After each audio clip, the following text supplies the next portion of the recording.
أم يقولون افتراه قل فأتوا بعشر سور مثله مفتريات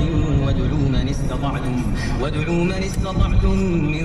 دون الله إن كنتم صادقين فإن لم يستجيبوا لكم فاعلموا أنما أنزل بعلم الله وأن لا إله إلا هو فهل أنتم مسلمون من كان يريد الحياة الدنيا وزينتها نوفي إليهم أعمالهم فيها وهم فيها لا يبخسون أولئك الذين ليس لهم في الآخرة إلا النار وحبط ما صنعوا فيها وباطل ما كانوا يعملون أفمن كان على بينة من ربه ويتلوه شاهد منه ومن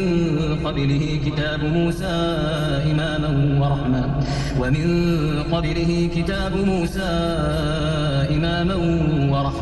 أولئك يؤمنون به ومن يكفر به من الأحزاب فالنار موعده فلا تك في مرية منه إنه الحق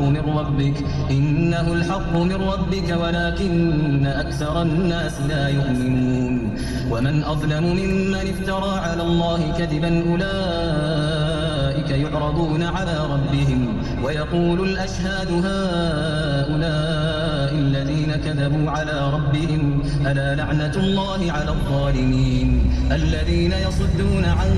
سبيل الله ويبغونها عوجا وهم بالآخرة هم كافرون أولئك لم يكونوا معجزين في الأرض وما كان لهم من دون الله من أولياء يضاعف لهم العذاب ما كانوا يستطيعون السمع وما كانوا يبصرون أولئك الذين خسروا أنفسهم وضل عنهم ما كانوا يفترون لا جرم أنهم في الآخرة هم الأخسرون إن الذين آمنوا وعملوا الصالحات وأخبتوا إلى ربهم أولئك أصحاب الجنة هم فيها خالدون مثل الفريقين كالأعمى والأصم والبصير والسميع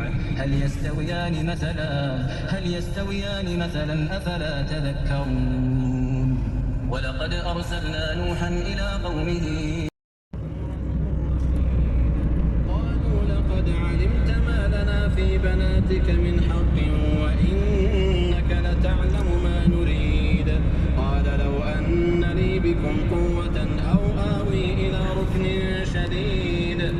قالوا يا لوط إنا رسل ربك لن يصلوا إليك فأسر بأهلك بقطع